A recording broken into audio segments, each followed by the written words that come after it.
Un état d'urgence a été déclaré en raison des séismes en cours sur l'île grecque d'Amorgos. Le mont Etna, en Sicile, est entré en éruption. Une fontaine de lave provenant du cratère du volcan Kilauea, à Hawaï, atteint environ 90 mètres de haut. Des inondations soudaines aux Philippines ont coûté la vie à 5 personnes. Des températures records et des vents violents ont été enregistrés en Russie. Les cours scolaires ont été annulés en raison des séismes près du supervolcan des Champs Phlegréens, aux alentours de Naples. Tout ce que je viens de mentionner s'est produit en l'espace d'une seule semaine.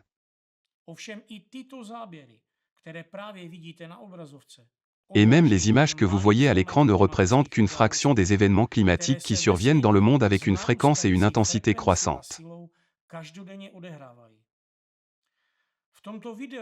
Dans cette vidéo, je vais non seulement expliquer les causes de cet effondrement climatique en cours,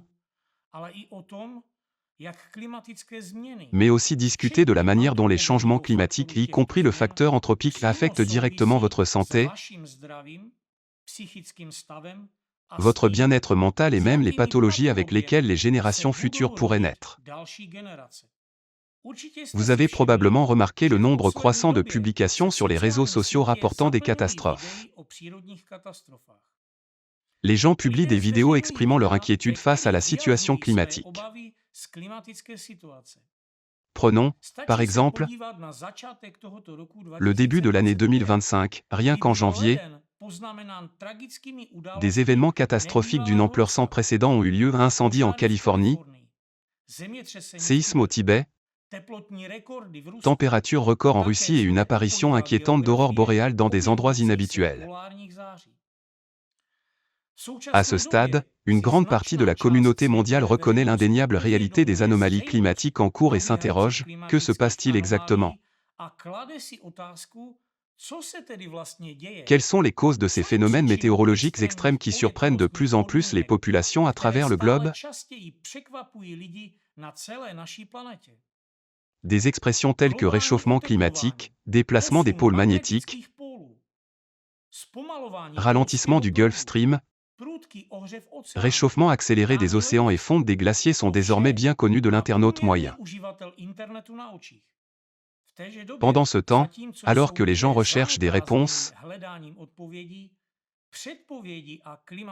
les modèles climatiques et les prévisions utilisées depuis des décennies pour affirmer que l'humanité ne courait aucun danger sérieux lié au changement climatique au cours des 100 prochaines années, s'avèrent de plus en plus peu fiables. Cependant, il existe un modèle qui, depuis plus d'une décennie, s'est avéré mathématiquement précis pour refléter les processus climatiques mondiaux et l'augmentation de la fréquence des catastrophes naturelles. Non seulement ce modèle fournit des prévisions climatiques qui se confirment aujourd'hui, mais il propose également des solutions pour améliorer la situation climatique de la planète. Ce modèle est partiellement présenté dans le rapport climatique exposé par Marina Ovtsinova, présidente du mouvement public international Allatra, au pape François lors d'une audience privée au Vatican. Il a également été introduit lors du sommet climatique des Nations Unies COP29 en Azerbaïdjan, ainsi qu'aux conférences COP16 en Colombie et en Arabie Saoudite. Grâce à l'engagement civique actif des bénévoles d'Allatra, notre organisation a établi de solides partenariats avec de nombreuses autres organisations, non seulement dans le domaine du climat, mais aussi pour la protection des droits et des libertés démocratiques. Après tout, les participants d'Allatra savent par expérience à quel point ces valeurs fondamentales sont cruciales pour les populations dans le monde d'aujourd'hui. Malheureusement, bien qu'au niveau international, les participants d'Allatra sont reconnus pour leur réputation bien établie en tant que citoyens honnêtes et respectueux des lois,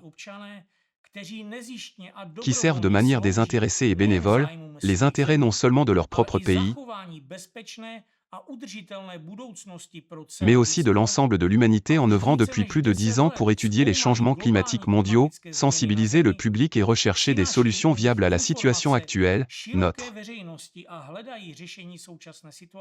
organisation a été confrontée, au cours des 11 dernières années, à un harcèlement médiatique et à des persécutions de la part de l'organisation pro-russe à caractère religieux Rassir. J'ai déjà longuement et en détail parlé dans mes vidéos de ce réseau international d'agents hautement coordonnés et de ce que représente son dirigeant, Alexander Dworkin. Quant à la manière dont les forces de l'ordre russes traitent durement les anciens bénévoles qui se sont consacrés de manière désintéressée à la protection de leur pays et de leur peuple, vous pouvez en avoir un aperçu à l'écran.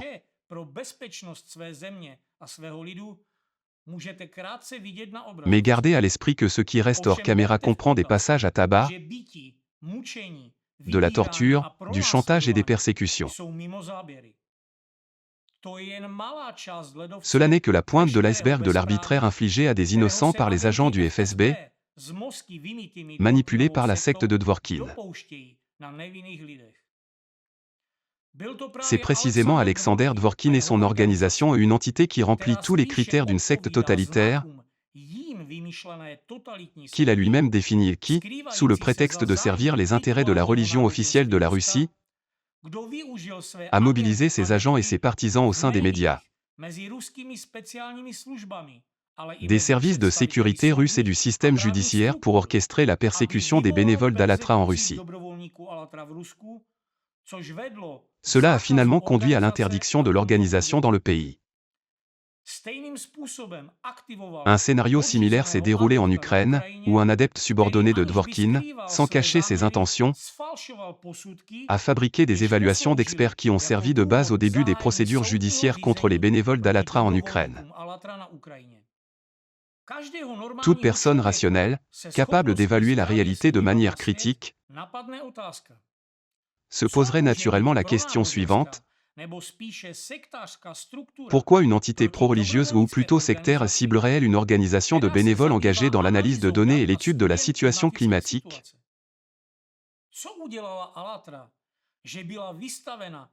Qu'a fait Allatra pour mériter de telles tortures et mauvais traitements de la part des forces de sécurité russes? Compte tenu de la manière dont la secte racière a enraciné ses partisans au sein de l'appareil d'État, se drapant dans les intérêts de l'Église orthodoxe russe et obtenant le soutien du FSB, il n'est pas difficile de comprendre comment ces mêmes agences sont utilisées pour mener à bien cette répression. Mais qu'est-ce qui a déclenché cette persécution? La réponse est simple et pourtant, elle pourrait surprendre si vous l'entendez pour la première fois: la Sibérie. Cette région connaît un réchauffement atmosphérique à un rythme 2 à 3 fois plus élevé que la moyenne mondiale, en raison de la présence d'un panache de magma en dessous. Ce panache de magma provoque une série d'anomalies inquiétantes: la fonte du permafrost par le bas, l'activité sismique accrue le long des marges de la plateforme sibérienne, la remontée d'eau souterraine chaude à la surface où l'eau des puits bout littéralement, des incendies de forêt sans précédent ravageant la Sibérie, même sous la neige, et bien d'autres signaux alarmants. Les mêmes indicateurs suggèrent que la chambre magmatique sous la Sibérie pourrait se rompre à tout moment. Que cette rupture se produise soudainement ou progressivement comme lors des énormes éruptions des trappes sibériens il y a 250 millions d'années, et les conséquences seraient dévastatrices, non seulement pour la Russie mais pour l'ensemble de la planète. Pour plus de détails, vous pouvez consulter l'une de mes vidéos précédentes sur la chaîne. Il y a plus de 10 ans, ces informations provenant de la partie classifiée du rapport climatique, que les bénévoles ont apparemment tenté de transmettre à des personnalités influentes dans les sphères géopolitiques et macroéconomiques, sont devenus la raison du début du harcèlement et des persécutions à l'encontre des bénévoles des Allatra. Il n'est pas difficile d'établir le lien et de voir quels intérêts et ambitions seraient directement impactés en cas de rupture magmatique dans la région sibérienne. Vous souvenez-vous des ressources minérales que possède la Sibérie? Permettez-moi de vous les rappeler. Rien qu'en Sibérie orientale, on trouve environ 80% du charbon de la Russie, 37% de ses réserves d'or, 97,33% de ses métaux du groupe de platine, ainsi qu'une multitude d'autres matières premières précieuses. La Sibérie ne fournit pas seulement la majeure partie des métaux précieux extraits en Russie, du nickel et du cuivre à l'or et à l'argent, mais elle stocke également 20% des réserves mondiales d'eau douce. Jusqu'à récemment, le gouvernement russe considérait cette région comme cruciale pour la croissance économique du pays. Rappelez-vous qu'en 2021, le ministre de la Défense de l'époque, Sergueï Shoïgu, avait annoncé que, suite à une directive de Poutine, la société géographique russe travaillait depuis plus d'une décennie en mobilisant les meilleurs scientifiques, praticiens et experts du Centre des recherches stratégiques afin d'élaborer des propositions pour le développement de la Sibérie. L'idée centrale de ces développements, comme l'avait décrit Shoïgu, était la nécessité urgente de construire de 3 à 5 centres scientifiques et industriels en Sibérie, chacun accueillant une population de 300 000 à 1 million de personnes. Ces centres visaient à dynamiser le développement de la région sibérienne et, en fin de compte, assurer la croissance durable de l'économie russe. Cependant, la stratégie de développement socio-économique de la région fédérale sibérienne jusqu'en 2035, approuvée par la directive du 26 janvier 2023 du président du gouvernement de la Fédération de Russie, Mikhaïl Mishustin, indique que le développement de la Sibérie a cessé d'être une priorité pour l'État. Pour le dire simplement, ils abandonnent la Sibérie. Ils renoncent soudainement à un projet d'envergure dans lequel ils ont investi pendant 10 ans. Ils abandonnent le développement de l'une des régions les plus prometteuses de la Russie. Encore plus frappant, ils ont déjà commencé à retirer les investissements de Sibérie. Par exemple, suite à cette directive, en 2024, le géant industriel Norilsk Nickel a annoncé la fermeture et le déplacement de son usine de cuivre de Sibérie vers la Chine. Cela est survenu seulement un an après qu'un des principaux actionnaires de l'entreprise a évoqué la possibilité de déplacer la capitale de la Russie de Moscou vers la Sibérie. Parallèlement, le fondateur de la société russe Rusal, l'un des plus grands producteurs mondiaux d'aluminium primaire, a cessé d'envisager la création d'un bassin minier en Sibérie et négocie désormais son installation dans des pays d'Asie centrale. De plus, en 2024, 8 entreprises d'extraction de charbon du Kuzbass ont également été fermées. En parallèle, un ministère distinct a été créé pour le développement de l'Arctique et de l'Extrême-Orient, accompagné de plusieurs commissions et structures administratives. Le gouvernement déploie des efforts importants pour attirer des investisseurs, allant des grandes entreprises aux petits entrepreneurs, et alloue des ressources financières conséquentes à ces régions. Alors, qu'est-il arrivé entre 2021 et 2023 pour que l'accent se déplace soudainement de la région fédérale sibérienne prometteuse vers l'Arctique et l'Extrême-Orient? Pour comprendre cela, il est essentiel d'examiner la situation géographique de ces régions. Voici la Sibérie. Et maintenant, regardez l'emplacement supposé du centre du panache de magma, une zone au nord du plateau de Poutorana, à environ 225 km au nord-est de Norilsk. Et ici, sur la carte, vous pouvez voir l'Arctique et l'Extrême-Orient. Il est évident qu'ils cherchent simplement à préserver leurs actifs en périphérie du pays. Un autre élément aide à éclaircir la situation. Depuis 2021, les bénévoles d'Allatra ont averti publiquement du danger du panache sibérien, et le 4 septembre 2023, le scientifique américain Dr Egon Cholakian a publié un appel vidéo urgent intitulé « Russie, menace existentielle », dans lequel il a attiré l'attention publique sur l'augmentation de la chaleur endogène dans les profondeurs de la Sibérie et l'augmentation exponentielle des anomalies de température dans cette région, sur la base des données d'un article évalué par des pairs. rédigé par des chercheurs de l'Académie des sciences de Russie. Permettez-moi de vous rappeler que quelques mois plus tard, comme je l'ai mentionné plus tôt, Mikhail Mishustin a émis une directive officielle. Il est évident que la Russie a effectué ses propres calculs qui ont confirmé les conclusions et les avertissements des experts d'Allatra issus de la partie classifiée du rapport des 2014.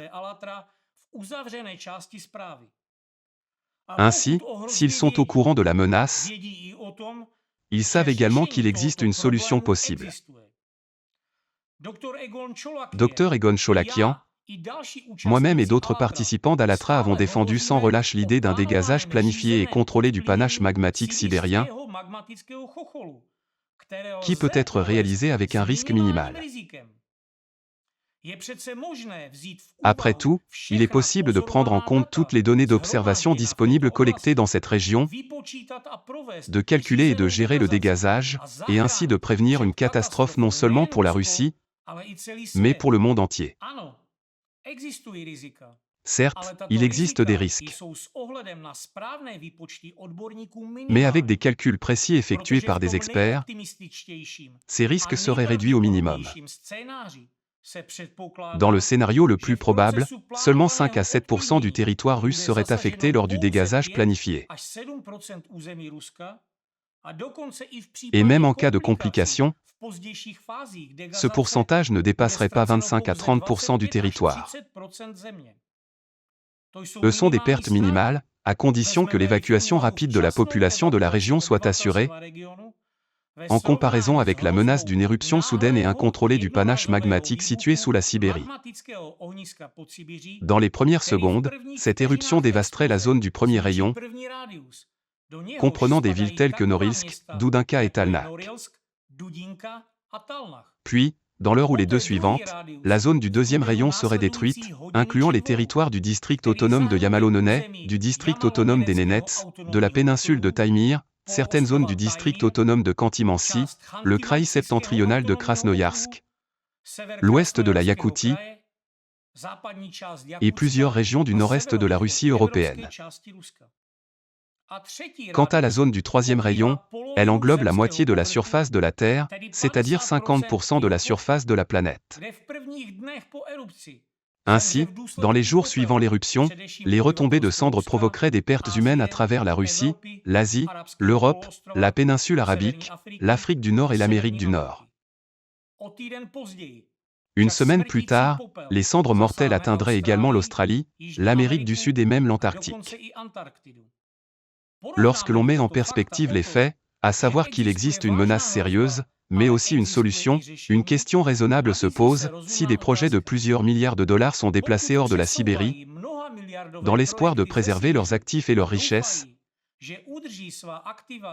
que ce soit le long des frontières du pays ou à l'étranger, aussi loin que possible de la région sibérienne, cela signifie qu'ils sont conscients de la menace représentée par le panache sibérien. Et s'ils en sont conscients, pourquoi ne procèdent-ils pas au dégazage et ne préviennent-ils pas la population russe de cette menace?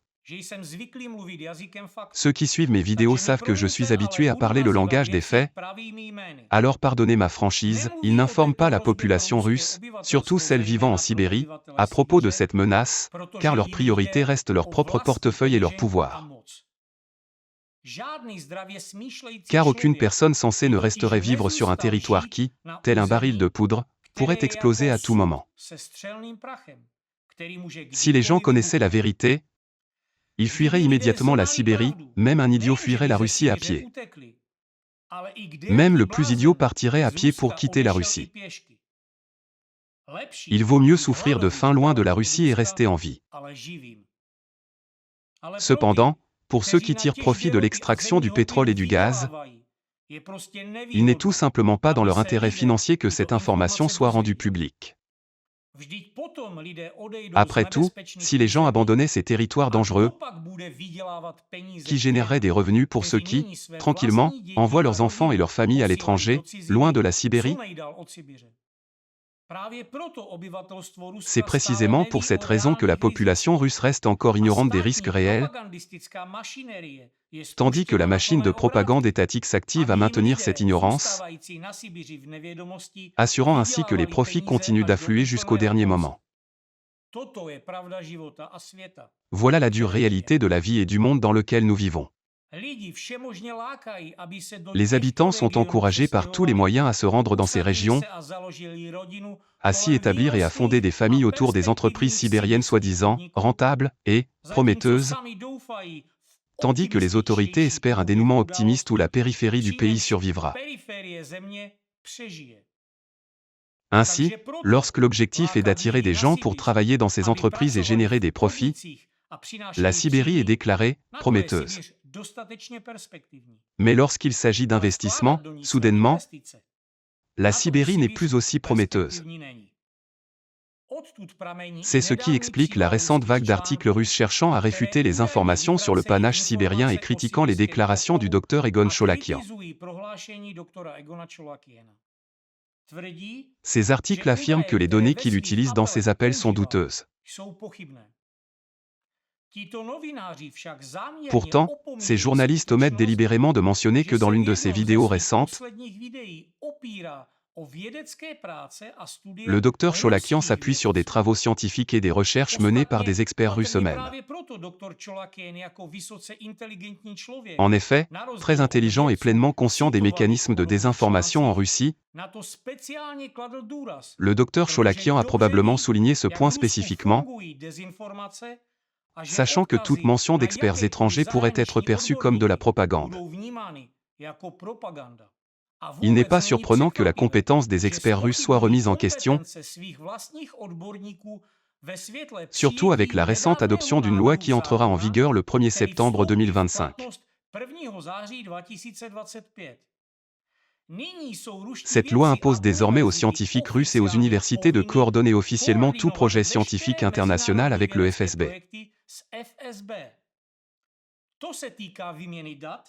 Cela concerne l'échange de données, les recherches conjointes et même les publications coécrites avec des collègues étrangers. Il est facile de deviner ce qui arrivera à ceux qui ne respecteront pas cette obligation, étant donné la manière dont les services secrets russes traitent déjà les organisations et individus jugés indésirables, extrémistes ou agents étrangers. J'espère que cela contribuera à répondre à une question que beaucoup se posent lorsqu'ils entendent pour la première fois parler de la menace d'une éruption du panache magmatique sous la Sibérie. Pourquoi les scientifiques russes et les médias gardent-ils le silence à ce sujet? Eh bien, comme vous pouvez le constater, ils ne se taisent pas vraiment. Malheureusement, seuls ceux qui ont subi le lavage de cerveau par la secte de Dvorkin ne se taisent pas et se contentent de dire uniquement ce qu'ils peuvent, sans jamais contredire la rhétorique fondamentale de la propagande dictée par le gouvernement russe. Cependant, il est facile de comprendre pourquoi certains chercheurs restent silencieux. Compte tenu des tendances actuelles en Russie, qui rappellent directement les répressions de 1937, il est peu probable que quiconque souhaite entrer en conflit avec le FSB. Vous pouvez trouver en ligne des informations sur l'emprisonnement des chercheurs sibériens spécialisés dans divers domaines scientifiques. Prenons l'été 2022, par exemple, 3 scientifiques ont été arrêtés simultanément. Le cas le plus dramatique fut celui d'un scientifique de l'Institut de physique des lasers de la branche sibérienne de l'Académie des sciences de Russie et de l'Université d'État de Novosibirsk. Ce scientifique a été emmené directement de l'hôpital, où il était sous perfusion et connecté à des appareils, luttant contre un cancer du pancréas au stade 4. Il a été transporté par avion jusqu'à la prison de Lefortovo, où il est décédé 2 jours plus tard dans un hôpital proche du centre de détention provisoire. Il n'est donc pas surprenant que dans les médias russes, vous trouviez des messages concernant la situation en Sibérie tels que « il ne faut pas avoir peur » ou « la situation en Sibérie est surveillée et maîtrisée ». Ne vous attendez pas à de réels avertissements concernant la menace. Si le gouvernement russe se souciait réellement de son peuple et disposait de toutes les informations, il serait juste et équitable d'informer la population sibérienne, d'évacuer les habitants et d'effectuer un dégazage.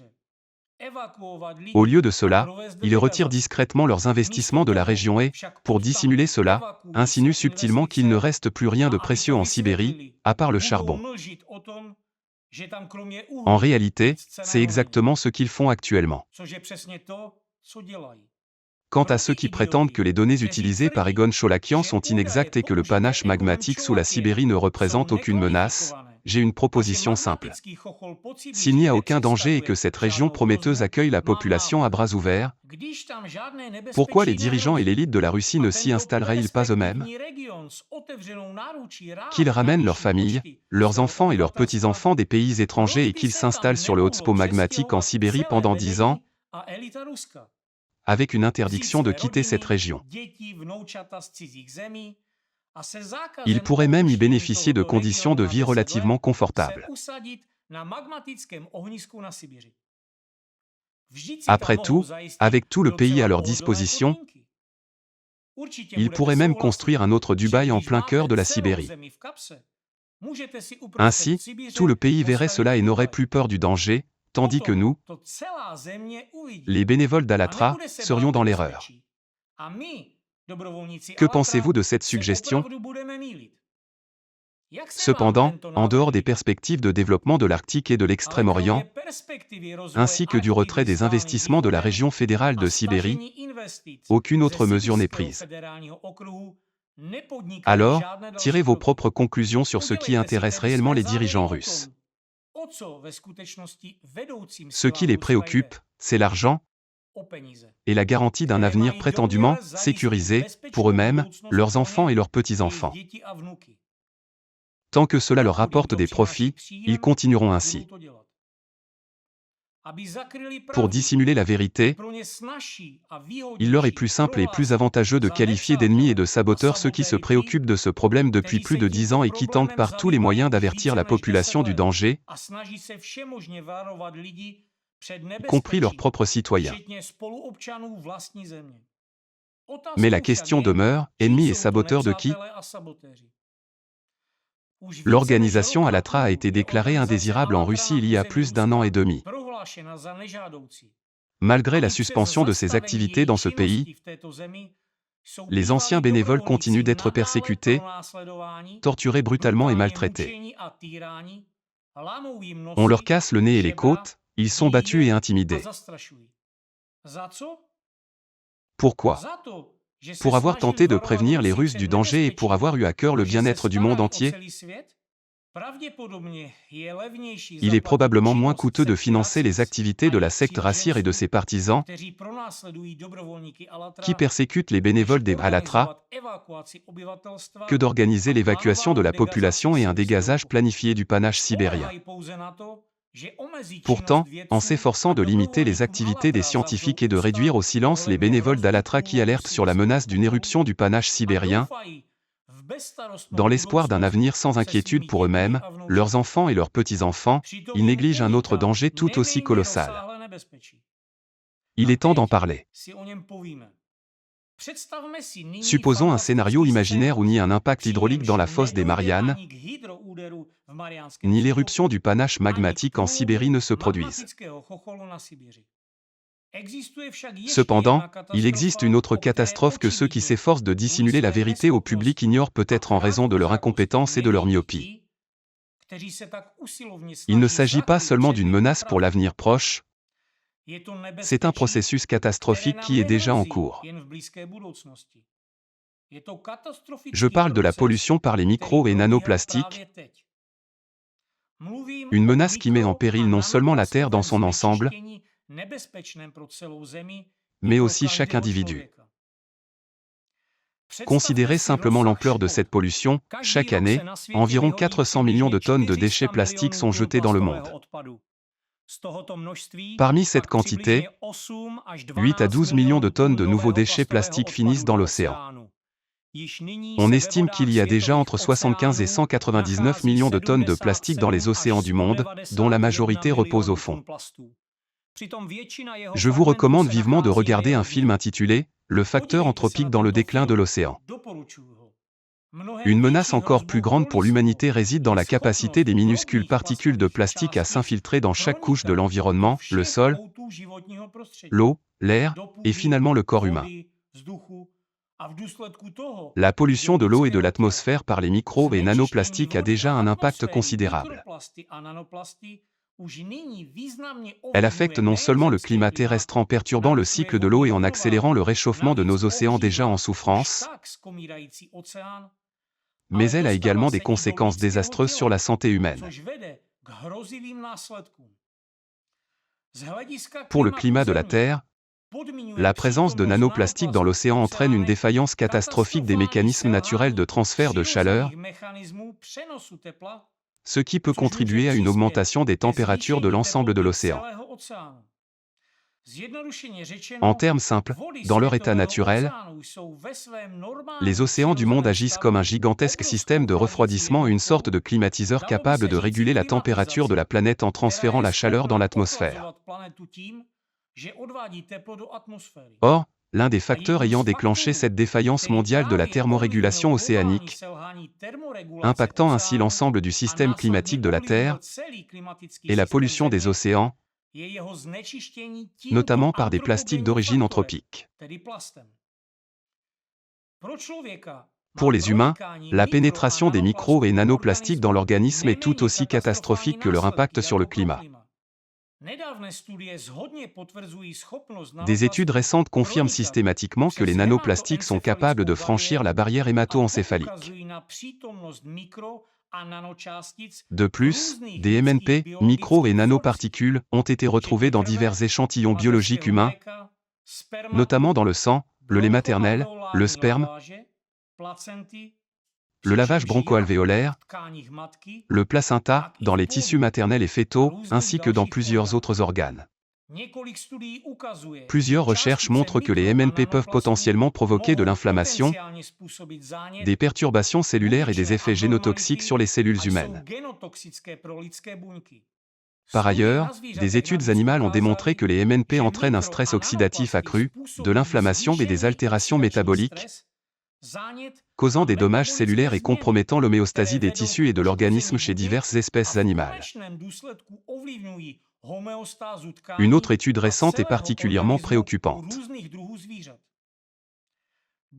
En 2022, des scientifiques de l'Université du Nouveau-Mexique, aux États-Unis, ont découvert que des échantillons de tissu cérébral prélevés sur des individus en bonne santé contenaient davantage de nanoplastiques que des échantillons similaires analysés en 2016. Selon Matthew Campan, auteur principal de cette recherche, la concentration moyenne de microplastiques dans les tissus cérébraux atteignait 4800 microgrammes par gramme, soit environ 0,48% de la masse du cerveau.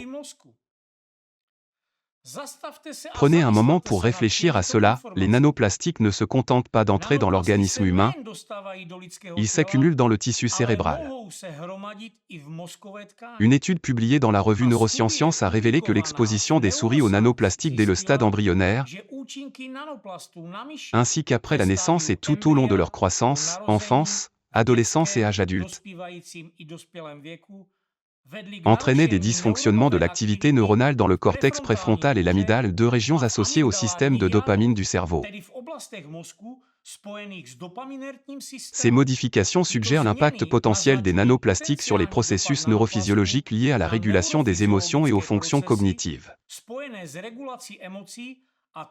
En d'autres termes, les plus petites particules de plastique perturbent la capacité du cerveau à fonctionner correctement. Pour comprendre la gravité de cette situation et les conséquences de ce phénomène, examinons deux graphiques statistiques illustrant des tendances à la hausse sur une période antérieure, de 1970 à 2018. Même aujourd'hui, une corrélation inquiétante est évidente entre l'augmentation des nanoplastiques dans l'environnement et le corps humain, et la hausse de la prévalence des troubles du spectre autistique, TSA. Le premier graphique montre la croissance de la production et de l'utilisation des plastiques,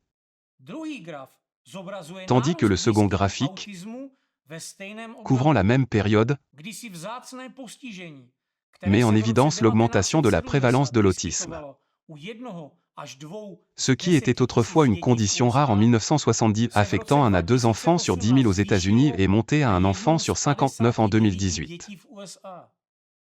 Selon des données plus récentes du CDC, en 2023, la prévalence avait encore augmenté pour atteindre un enfant sur 36. Des études sur la prévalence de l'autisme ont désormais été menées dans au moins 37 pays, et toutes montrent des tendances similaires. Un autre fait nous pousse à réfléchir sérieusement à la relation entre les effets des nanoplastiques pénétrant dans le corps et la hausse de la prévalence de l'autisme. Des études cliniques montrent que des dysfonctionnements mitochondriaux et des biomarqueurs mitochondriaux anormaux sont fréquemment observés chez les patients atteints de TSA. De plus, la microscopie électronique à transmission a révélé que les nanoplastiques peuvent pénétrer dans les cellules et endommager les mitochondries. Cela se manifeste par une surproduction de formes actives d'oxygène dans les mitochondries, des altérations du potentiel membranaire mitochondrial et une oppression de la respiration mitochondriale. Ces modifications ont été observées à des concentrations de nanoplastiques aussi faibles que 0,0125 mg/ml, un niveau comparable aux plus faibles concentrations détectées dans l'air des endroits les plus préservés de la planète.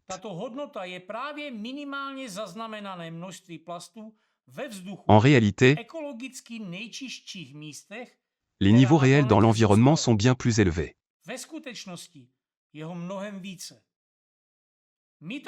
Les mitochondries jouent un rôle crucial dans la formation des neurones et des synapses.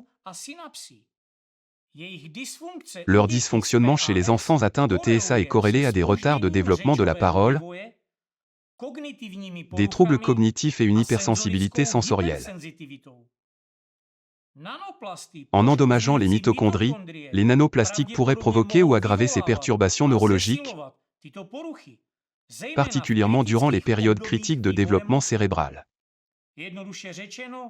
En termes simples, ces minuscules particules de plastique pourraient altérer les centrales énergétiques des cellules, les mitochondries, ce qui est particulièrement dangereux pour le cerveau, notamment pendant la petite enfance, en perturbant la formation des connexions neuronales. Une autre étude a révélé que l'autisme chez les garçons est lié à une exposition généralisée au plastique in utero. Le BPA, bisphénol A, couramment présent dans les bouteilles en plastique et les emballages, suscite depuis longtemps des inquiétudes parmi les scientifiques en raison de sa capacité à perturber l'équilibre hormonal dans le corps. Ce composé imite l'estrogène et influence la croissance fœtale, le développement et d'autres fonctions physiologiques. Une nouvelle étude menée par le professeur Anne-Louise Ponsonby et le docteur Hwa-Chin Boon a indiqué que le BPA pourrait perturber le développement cérébral chez les garçons en affectant l'enzyme aromatase, essentielle à la formation des neurohormones. Réfléchissez à ce que ces découvertes impliquent. Étant donné la prévalence croissante de l'autisme chez les enfants au cours des dernières décennies et sa corrélation avec la consommation croissante de plastique, ainsi que la contamination de l'environnement et du corps humain, il est raisonnable de penser que, dans une seule génération, un enfant sur 2 pourrait naître avec de l'autisme, à moins que des mesures efficaces ne soient mises en œuvre pour réduire la pollution par les nanoparticules de plastique. Un autre facteur, tout aussi inquiétant, pourrait aggraver cette situation pour les générations actuelles et futures. Avec l'augmentation des températures, les océans commencent à émettre du CO2 au lieu de produire de l'oxygène, perturbant ainsi l'équilibre hydrique de l'atmosphère. Ces déséquilibres dans le cycle de l'eau entraîneraient inévitablement des perturbations dans les échanges de gaz, appauvrissant progressivement l'oxygène atmosphérique. Ces processus déclencheraient une dégradation irréversible des populations humaines, car l'augmentation des concentrations de CO2 affecte directement les fonctions cognitives. Cependant, une caractéristique essentielle du plastique n'a pas encore été suffisamment mise en lumière par la recherche. Ce facteur pourrait expliquer l'augmentation des maladies incurables, malgré les progrès dans les domaines de la santé et de la technologie. Les médecins constatent de plus en plus que certaines pathologies ne répondent plus aux traitements autrefois efficaces. Pourquoi pensez-vous que cela se produit? Par ailleurs, les cas de maladie d'Alzheimer à début précoce se multiplient. Les premiers symptômes apparaissent désormais chez des individus âgés d'âge sans grave peine 20 ans. De plus, l'incidence mondiale des AVC a augmenté de 70% au cours des 30 dernières années, et ces accidents deviennent également plus fréquents chez des individus de moins de 55 ans. Parallèlement, la mortalité mondiale due aux infections fongiques a doublé au cours des 10 dernières années. Et qu'en est-il de vos propres symptômes fréquents, sensations de lourdeur, vertige, maux de tête, fatigue chronique? Cela vous semble familier? Observez ce qui se passe actuellement. La moindre fluctuation du soleil, et soudain, tout ce que l'on entend, c'est à quel point les gens se sentent mal. Que cela nous indique-t-il? Cela révèle un dysfonctionnement du corps lui-même. Certes, les humains ont toujours été sensibles à certaines fluctuations atmosphériques et à l'activité solaire, mais aujourd'hui, ce phénomène est omniprésent, même chez les jeunes et les enfants. Vous souvenez-vous avoir ressenti de tels symptômes lorsque vous étiez enfant? Alors, pourquoi les enfants en souffrent-ils autant de nos jours? Parce que cela reflète un dérèglement profond, le corps est affecté et ne fonctionne plus correctement. Que se passe-t-il lorsqu'une vague d'énergie ou une éruption solaire nous frappe? D'un point de vue énergétique, plus de particules nous atteignent, car le champ électromagnétique de la Terre s'est affaibli, laissant passer davantage cette énergie.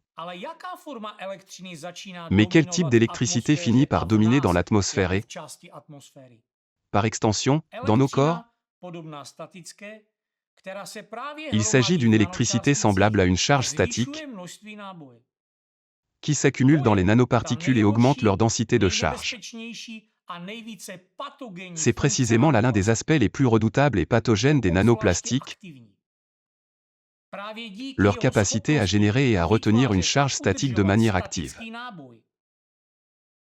Si l'on examine les données concernant les niveaux de nanoplastiques retrouvés dans le sang humain, les tissus corporels, les cellules et le cerveau, on constate que leur capacité à générer et accumuler une charge statique peut perturber l'équilibre du pH de l'organisme, interférer avec les fonctions cellulaires et provoquer une acidification et des mutations. Les concentrations alarmantes de nanoplastiques détectées dans les tissus cérébraux humains sont particulièrement préoccupantes. Lorsqu'on tient compte de l'accumulation de charges électriques supplémentaires, cela perturbe les fonctions neuronales et, par conséquent, engendre divers troubles cognitifs et pathologies. Je sais que des détracteurs, prétendus experts, affirmeront que l'électricité ne peut pas être d'un autre type et qu'il s'agit simplement d'électricité. Pour répondre à ces sceptiques, voici une expérience simple que vous pouvez réaliser chez vous.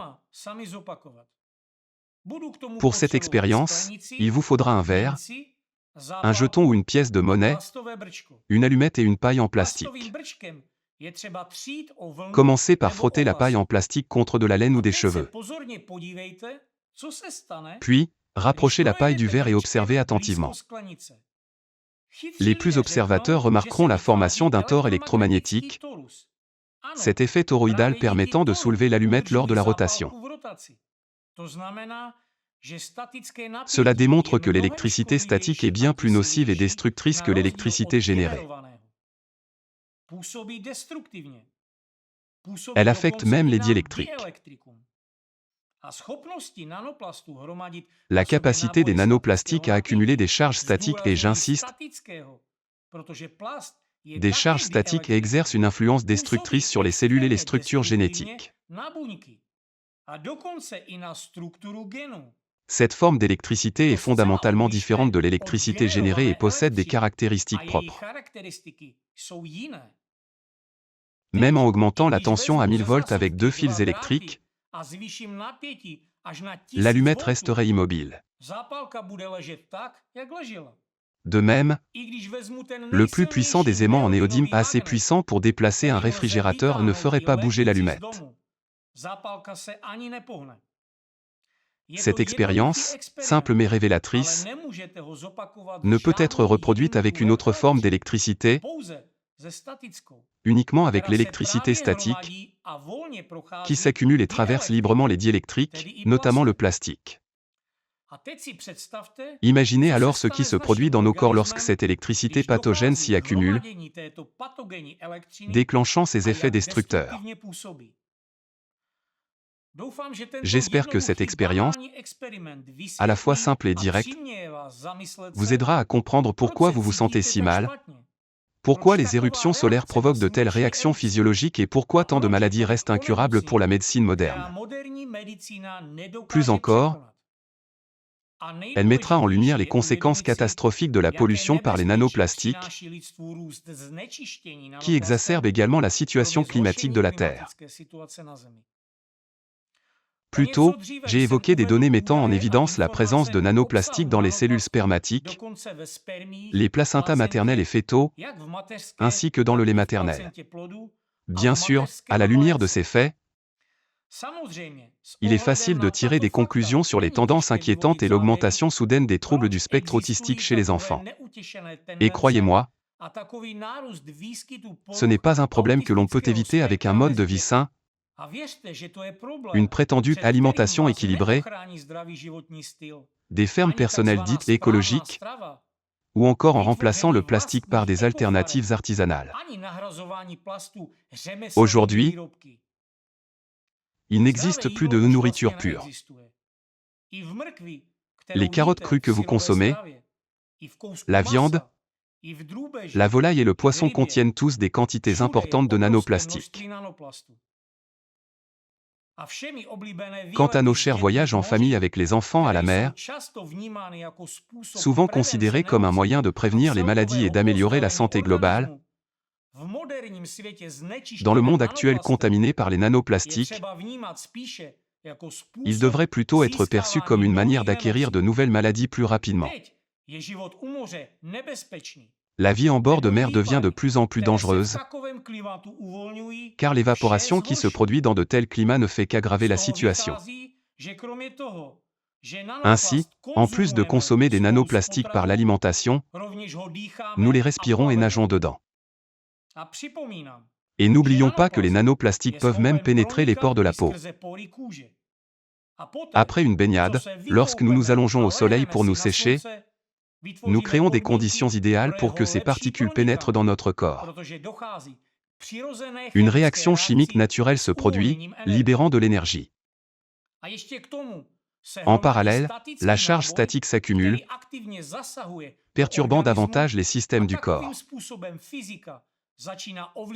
La physique commence alors à affecter la chimie de notre organisme, contribuant à une multitude de maladies. Aller à la plage pour respirer l'air frais de la mer ou de la forêt équivaut désormais, pour notre organisme, à respirer des radiations prétendument bénéfiques à proximité du réacteur de Tchernobyl. Et ce problème ne fait que s'aggraver et deviendra bien pire. Je prévois qu'après avoir entendu cela, certaines personnes diront « Alors, que faire maintenant ? On ne peut plus aller à la plage ?» Bien sûr, vous pouvez y aller. Vous pouvez même visiter Tchernobyl, où des visites guidées sont proposées. Mais le fait demeure que les concentrations de nanoplastiques sont bien plus élevées dans les forêts et les zones côtières que dans les villes. À ce stade, les gaz d'échappement des voitures sont presque plus bénéfiques et sûrs que l'air soi-disant propre et frais de l'océan ou des bois. Plus les nanoplastiques s'accumulent dans le corps, plus leur impact est grand. Ces particules traversent déjà la barrière hémato-encéphalique et provoquent des troubles que la médecine moderne ne sait pas encore traiter. D'ici quelques générations seulement, nos petits-enfants et arrière-petits-enfants naîtront avec des pathologies que nous ne pourrions jamais imaginer. C'est une dure réalité dont personne ne parle sur les plateformes publiques, bien qu'il existe de nombreux articles scientifiques confirmant ces faits. Avec l'accumulation des nanoplastiques dans les organismes, le nombre de maladies augmentera, depuis les troubles auto-immuns courant jusqu'au cancer et à la démence. Et maintenant, vous connaissez la véritable cause de ces maladies. De nombreuses recherches ont déjà été effectuées et beaucoup de choses ont été prouvées. Pourquoi n'en parle-t-on pas dans les sphères décisionnelles? Parce qu'ils ne savent pas quoi faire à ce sujet. Exactement comme les dirigeants russes, qui ont simplement abandonné la Sibérie, estimant que la solution au problème du panache sibérien, le dégazage planifié, est désavantageuse et coûteuse. Ils savent ce qu'il faudrait faire, mais choisissent de ne rien faire. Il en va de même ici. Il est trop coûteux de nettoyer la Terre, y compris l'air et les océans, des plastiques. Pour certains, il est plus facile d'accepter que leurs enfants et petits-enfants naissent avec des pathologies, tout comme les nôtres. Cela se produit déjà et ne fera qu'empirer rapidement. Cette boule de neige prend de l'ampleur à chaque instant et se rapproche inexorablement d'une catastrophe qu'on ne pourra bientôt plus ignorer. Alors, que pouvez-vous faire face à cela? Imaginez l'ampleur de l'impact. L'humanité est-elle en mesure de combattre ce problème? Oui, elle en est capable. L'humanité peut trouver une solution. Les réponses existent, mais elles sont outrageusement coûteuses et peu rentables aux yeux de ceux qui prennent les décisions. Il semblerait donc que l'argent ait davantage de valeur que leur propre vie. C'est un paradoxe auquel nous n'avons pas encore trouvé de réponse. Peut-être que vous en avez une. Pendant plus de 30 ans, les scientifiques d'Alatra ont observé et étudié les changements climatiques et géodynamiques. En plus des principaux problèmes liés au déplacement du noyau terrestre, à l'augmentation de l'énergie endogène due à des influences externes sur le noyau, à la menace d'un impact hydraulique dans la fosse des Mariannes et à l'éruption du panache magmatique en Sibérie, ils ont également mis en évidence les effets d'autres facteurs sur le climat, notamment la pollution anthropique par le plastique. Cela découle de l'approche interdisciplinaire de la recherche, à laquelle Alatra a toujours été attaché. Ces faits ont été établis il y a 20 ans grâce à une personne qui a identifié la cause principale du changement climatique,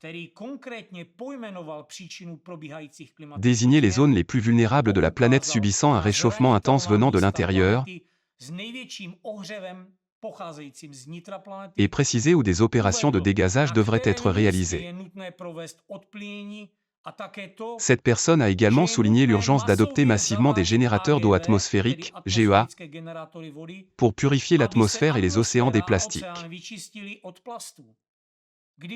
Si ces avertissements avaient été entendus à l'époque, l'humanité aurait pu prévenir de nombreuses catastrophes naturelles et épargner des millions de personnes du développement de diverses pathologies, y compris la montée rapide des troubles du spectre autistique. Pendant plus de 10 ans, nos chercheurs ont vérifié à plusieurs reprises ces informations. Lorsqu'ils ont confirmé leur exactitude, ils ont publié en 2014 un rapport comprenant une partie publique et une partie classifiée. Concernant la partie classifiée, qui portait sur la Sibérie, il semble que les bénévoles aient tenté de la transmettre aux principaux décideurs en Russie. Vous pourriez dire qu'ils ont échoué et que personne ne les a écoutés. Faux. Car un an après la publication du rapport, les persécutions contre Alatra ont commencé. Et aujourd'hui, alors que nous abordons publiquement le sujet du panache magmatique sibérien, vous pouvez constater ce qui se passe, les investissements sont retirés de la Sibérie, et la région est déclarée soi-disant non prometteuse. Peu de gens le savent, mais la situation est exactement telle que je l'ai décrite aujourd'hui.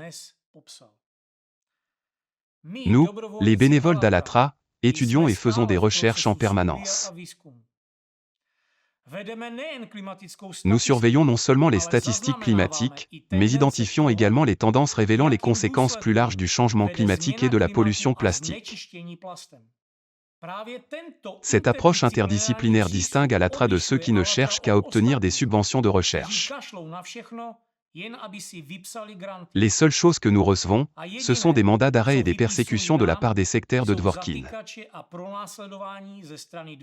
Voilà la gratitude que nous récoltons. Cependant, nous ne demandons ni n'attendons rien de personne.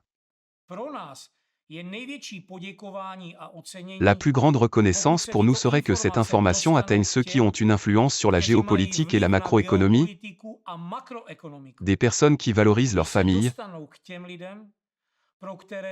leurs enfants et les générations futures, et qui souhaitent laisser un monde où leurs descendants pourront vivre heureux. Si ces personnes entendent notre message, influencent la situation mondiale et contribuent à des changements, ce serait notre plus grande récompense. Nous n'attendons rien de ceux dont la raison est affectée par les nanoplastiques et saturés de dioxyde de carbone. Nous savions dans quoi nous nous engagions. Soyons honnêtes, quel genre de scélérat ou d'imbécile faut-il être pour connaître tout cela, comprendre ce qui arrivera à ses enfants et petits-enfants, et pourtant rester silencieux, en attendant que quelqu'un d'autre règle la situation? Personne ne le fera, car personne ne s'en soucie.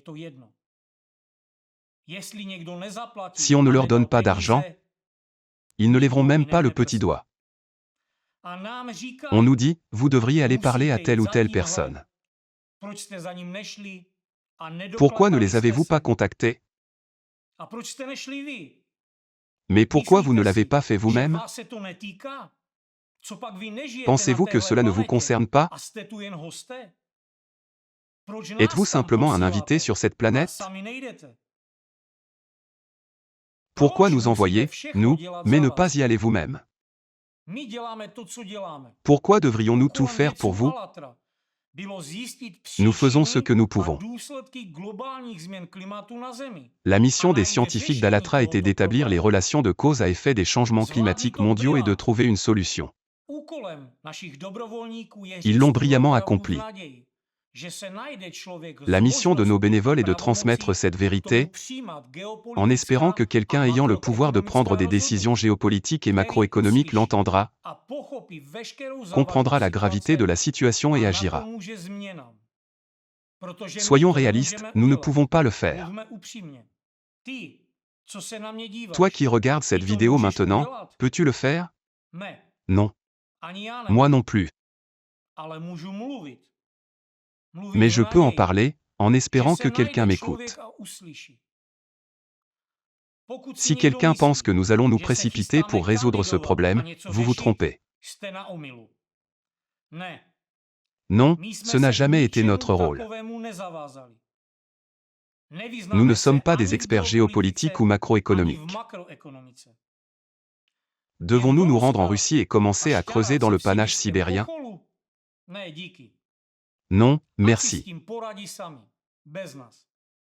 Qu'ils s'en occupent eux-mêmes. En Russie, les gens sont arrêtés simplement pour consulter des informations sur ce sujet. Et si, par malheur, ils les partagent, une punition bien plus sévère les attend.